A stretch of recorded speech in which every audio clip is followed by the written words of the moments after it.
বলছিলাম আমি যাইতে চাই না। এরকম ফকিন্নি রাস্তা দিয়ে কি আমার যাওয়া মানায়? যত সব বাড়িতে কেউ নাই নাকি?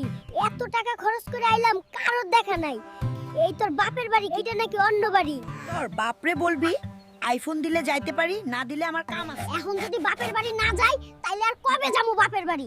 এই কিপটা কঞ্জুস কিছু শুনতাছস নাকি? এখন অনেক শীত, এখন গেলে ঠান্ডা লাগবো। আবার তোর বাপের বাড়ির রাস্তায় কাদা মাটি, বাড়িতে এত কাম ফালায় কেমনে যাই? তোমার খালি বাহানা, আমি কি বুঝি না? কয়টা টাকা খরচ হইব দেইখা যাইতে চাও না। হায় রে আমার কপাল। এতই যদি বুঝছো তাইলে বেশি কথা বলছো কেন? যা খিচুড়ি রান্না কর, খিদে লাগছে। যাইতে পারি, একটা শর্ত আছে। বল, তোর কি শর্ত শুনি? যাওয়া আমার হইব না জানি। তোর বাপরে বলবি আইফোন দিলে যাইতে পারি, না দিলে আমার কাম আছে। কি রে বলছিলি? তোর বাপরে আইফোনের কথা না দিলে মনে রাখিস, এটাই তোর শেষ আশা বাপের বাড়ি। হে বলছি, বাপে আইফোনের কথা শুই না ফিট খাইছে। মায়ে বলছে জমি পাইছে হইলো কিনা দিব, চিন্তা কইরো। আগেই বলছিলাম আমি যাইতে চাই না। এরকম ফকিন্নি রাস্তা দিয়ে কি আমার যাওয়া মানায়?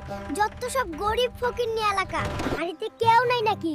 এত টাকা খরচ করে আইলাম, কারোর দেখা নাই। এই তোর বাপের বাড়ি কি এইটা নাকি অন্য বাড়ি? না, এটা আমাদের বাড়ি। দাঁড়াও, আমি ডেকে দিই।